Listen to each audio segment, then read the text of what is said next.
مصر کے ایک عظیم بزرگ عاشق رسول صلی اللہ علیہ وسلم اور شہر آفاق قصیدہ بردہ شریف کے خالق امام شرف الدین بصیری رحمۃ اللہ علیہ ایک نہایت غریب گھرانے میں پیدا ہوئے۔ بچپن میں جیسے ہر والدین اپنے بچوں کو تعلیم کے لیے مدرسے بھیجتے ہیں، ویسے ہی امام بصیری کو بھی تعلیم کے لیے بھیجا گیا۔ اللہ تعالیٰ نے انہیں غیر معمولی ذہانت عطا فرمائی تھی، چنانچہ کم عمری میں ہی قرآن پاک حفظ کر لیا۔ اس کے بعد والد کی خواہش تھی کہ اب بیٹا کچھ روزگار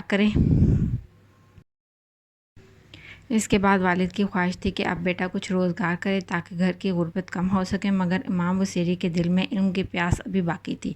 وہ مزید تعلیم حاصل کرنا چاہتے تھے، ایک روشن مستقبل کے خواب دیکھتے تھے۔ اس بات پر والد اور بیٹے کے درمیان اختلاف شروع ہو گیا۔ آخرکار والدہ کی وساطت سے انہیں مزید تعلیم کی اجازت مل گئی۔ پھر انہوں نے تجوید، فقہ اور دیگر علوم میں مہارت حاصل کی اور تدریس شروع کر دی۔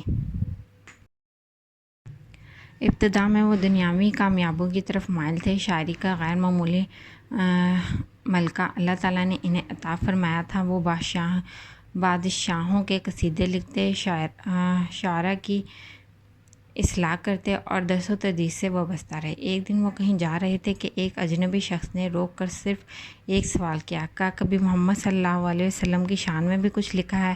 یہ ایک سوال امام بصیری کی پوری زندگی بدل گیا۔ انہوں نے حضور صلی اللہ علیہ وسلم کی سیرت طیبہ کا گہرائی سے مطالعہ شروع کیا۔ جوں جوں مطالعہ بڑھتا گیا، دل میں عشق مصطفیٰ صلی اللہ علیہ وسلم کی آگ بھڑک اٹھی۔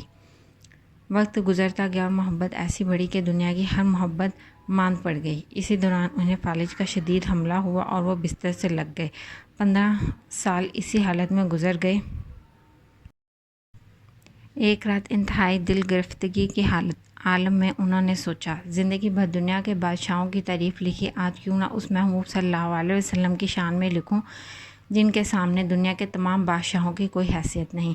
پھر ایک ٹوٹے ہوئے دل، سچی محبت، آنسوں میں ڈوبے احساسات کے ساتھ الفاظ بہنے لگے، اور وہ الفاظ بارگاہ مصطفیٰ صلی اللہ علیہ وسلم میں ایسے مقبول ہوئے کہ رہتی دنیا تک امر ہو گئے۔ اسی رات امام بصیری نے وہ عظیم قصیدہ لکھا جسے آج دنیا قصیدہ بردہ شریف کے نام سے جانتی ہے۔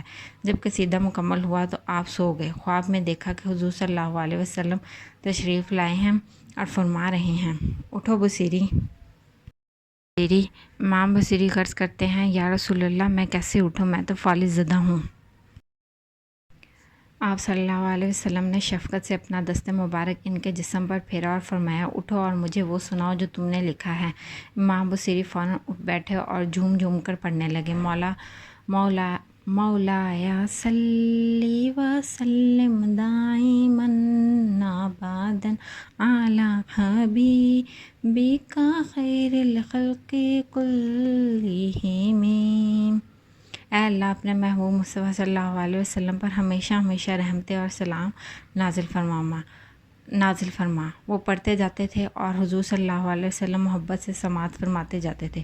جب قصیدہ مکمل ہوا تو حضور صلی اللہ علیہ وسلم اتنے خوش ہوئے کہ اپنی مبارک چادر انہیں عطا فرما دی۔ اسی لمحے ان کی آنکھ کھل گئی۔